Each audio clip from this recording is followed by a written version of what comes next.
Hello everyone from this side Adarsh Kumar. RRB paramedical के student के लिए गुड न्यूज़ है कि उनका आपका डॉक्यूमेंट वेरिफिकेशन का जो आपका डेट है वो धीरे धीरे आरआरबी के डिफरेंट जोन में से वो आपका अनाउंस की जा रही है। तो आप वहां पे जाकर के ऑफिशियल वेबसाइट पे भी आप डेट चेक कर सकते हैं कि किस दिन आपका जो है कि डॉक्यूमेंट वेरिफिकेशन यहाँ पे होने वाली है।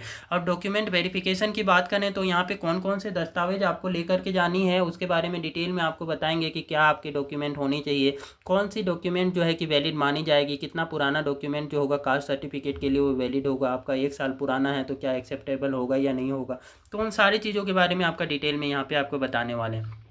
ये आपका जो है कि आपने स्टाफ नर्स हो गया, फार्मासिस्ट हो गया और अदर पोस्ट के लिए जो वैकेंसी थी उसका रिजल्ट तो आप देख ही चुके होंगे। तो रिजल्ट के बाद में आप फाइनली जो वेट कर रहे हैं कि आपका डॉक्यूमेंटेशन के लिए जो आपका कि किस दिन आपका डॉक्यूमेंटेशन होगा। तो बता दें कि ये सितंबर मंथ में ही होने वाला है। 7 सितंबर के अराउंड से ये स्टार्ट हो जाएगी। तो आपका 4 सितंबर 7 सितंबर के बीच में से ये स्टार्ट हो जाएगी। उसके बाद में आपको डॉक्यूमेंट वेरिफिकेशन के प्रोसेस में ये सारे ज़रूरी दस्तावेज लेकर के जाने हैं।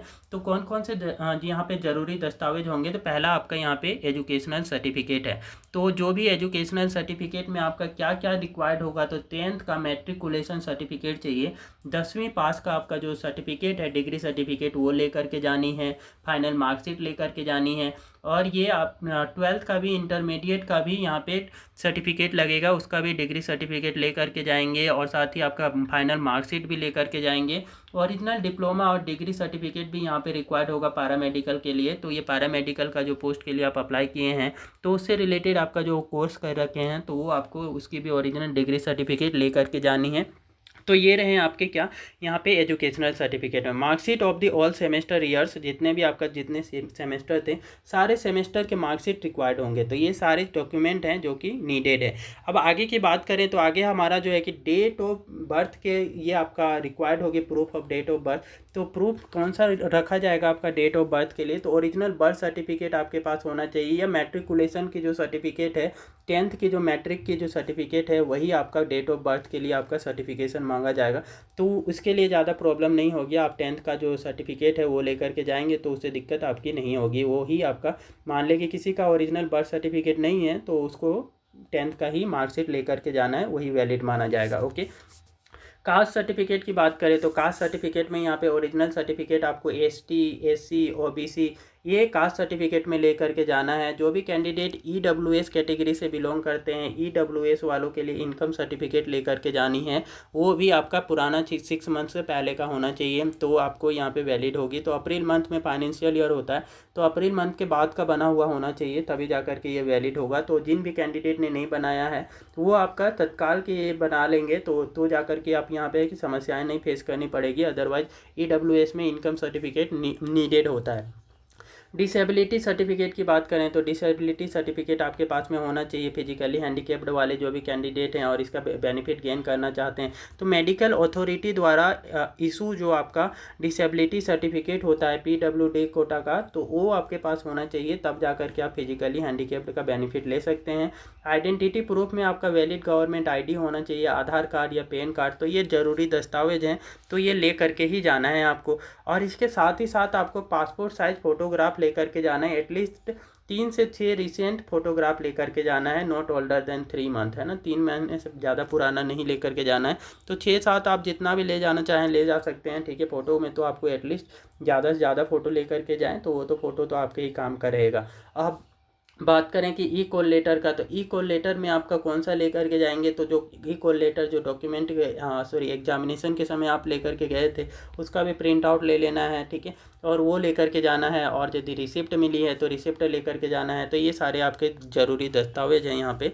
और ई कॉल लेटर की अदर डॉक्यूमेंट में यहाँ पे वर्क एक्सपीरियंस चाहिए, एक वर्क एक्सपीरियंस जिस पोस्ट के लिए मांगी गई है वर्क एक्सपीरियंस सर्टिफिकेट और द प्रूफ ऑफ एम्प्लॉयमेंट की कहीं पे आप काम कर रहे थे और उसके वर्क एक्सपीरियंस है तो उसका वर्क एक्सपीरियंस यदि उसमें रिक्वायर्ड थी तो आपको ये लेकर के जाना है। और valid of no objection certificate NOC लेकर के जाना है कि अपने एम्प्लॉयर के द्वारा कि कहीं पे आप काम कर रहे हैं करंट एम्प्लॉयर में तो आप उससे एनओसी सर्टिफिकेट लेकर के जाएंगे कि आप यहाँ पे जब दी अपॉइंट हो जाते हैं तो एम्प्लॉयर को कोई प्रॉब्लम नहीं होगी आपकी अपॉइंटमेंट से।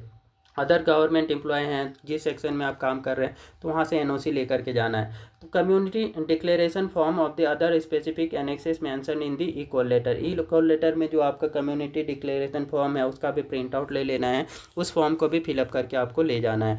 इंपॉर्टेंट रिमाइंडर्स में आपको कुछ ज़रूरी चीज़ें बता रखा है कि ओरिजिनल एंड फोटोकॉपी दोनों ही लेकर के जाना है। ओरिजिनल मार्कशीट लेकर के जाना है, ऐसा नहीं कि जितने डॉक्यूमेंट बताएं यहाँ पे उनका आप सिर्फ यहाँ पे फोटोकॉपी लेकर के जा रहे हैं, तो that will not be acceptable. आपको फाइनल यहाँ पे ओरिजिनल मार्कशीट लेकर के जाना है और उसके फ़ोटोकॉपी भी करवा लेना है। एटलीस्ट यहाँ पे 3 से 4 फोटोकॉपीज करवा लेना है और फोटोकॉपी के नीचे आपको सेल्फ अटेस्ट करना है, मतलब कि अपना साइन कर देंगे। You must bring the original document along with the 2 sets of the clear legible self attest है।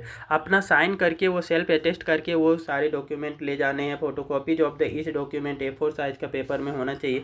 स्कैन कॉपी भी आपके पास में होना चाहिए। स्कैन कॉपी किन चीज़ों का, जैसे कि इसमें पैरामेडिकल में आपको डॉक्यूमेंट वेरिफिकेशन के लिए एक लिंक एक्टिव किया गया था, उसमें आपको अपना डॉक्यूमेंट अपलोड करने के लिए बोला गया था। डॉक्यूमेंट वेरिफिकेशन में जो जो दस्तावेजों की जरूरी लगेगी उन सब का, तो आपने जो जो डॉक्यूमेंट यहाँ पे अपलोड किए हुए थे स्कैन कॉपी, तो वो स्कैन किया हुआ आपका डिजिटल फॉर्म में भी लेकर के जाएँ तो ज़्यादा बेनिफिट होगा। Ensure you have also uploaded the scan copy of the true colour, जो भी आपने फोटोग्राफ जो था, your photograph signature relevant original document through the portal provided by the RRB before the DB date से पहले जो आपको यहाँ पे डॉक्यूमेंट अपलोड करने के लिए बोला गया था, उन सारे डॉक्यूमेंट को आपका स्कैन कॉपी भी लेकर के जाएँ तो ज़्यादा बेनिफिट है।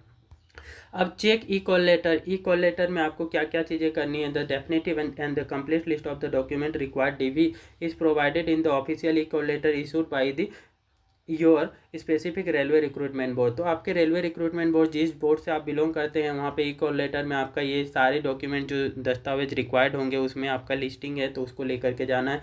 जेन्युइन डॉक्यूमेंट होना चाहिए। All document must be genuine. या जेन्युइन होने के लिए क्या होना चाहिए, जो अप्रोप्रिएट अथॉरिटी है, जिसको ये अधिकार है, जिस अधिकारी को ये अधिकार है कि वो डॉक्यूमेंट इशू करने का, उसी के द्वारा इशू होना चाहिए। कास्ट सर्टिफिकेट है तो आपका जो डिस्ट्रिक्ट लेवल का है या फिर आपका जो डिस्ट्रिक्ट लेवल का गवर्नमेंट ऑफ इंडिया के द्वारा इशूड होना चाहिए, डिस्ट्रिक्ट कलेक्टर के द्वारा हो गया या फिर आपका SDM के द्वारा हो गया, तो वो आपका ऑथोराइज पर्सन से ही डिस्ट्रिक्ट कलेक्टर वाले ही यहाँ पे एक्सेप्टेबल होता है। तो ये आप इंश्योर कर लें कि ये आपका OBC सर्टिफिकेट है तो डिस्ट्रिक्ट कलेक्टर वाला DC लेवल का ही बनवा करके ले जाएँ, तभी जा करके अप्रोप्रिएट आपका यहाँ पे जेन्युइन माना जाएगा। अदरवाइज इसका रिजेक्शन भी हो सकता है, ठीक है।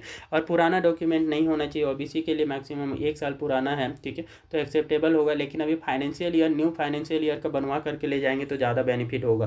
तो नए फाइनेंशियल ईयर में जो आपका अप्रैल जो मंथ है उसके बाद का बना रहेगा तो आपके लिए ज़्यादा सुइटेबल होगा। तो ये सारे ज़रूरी दस्तावेज थे, तो ये सारे दस्तावेज आपको मेक श्योर की लेकर के जाएँ, तो जा करके आपको किसी टाइप की समस्याओं का सामना नहीं करना पड़ेगा।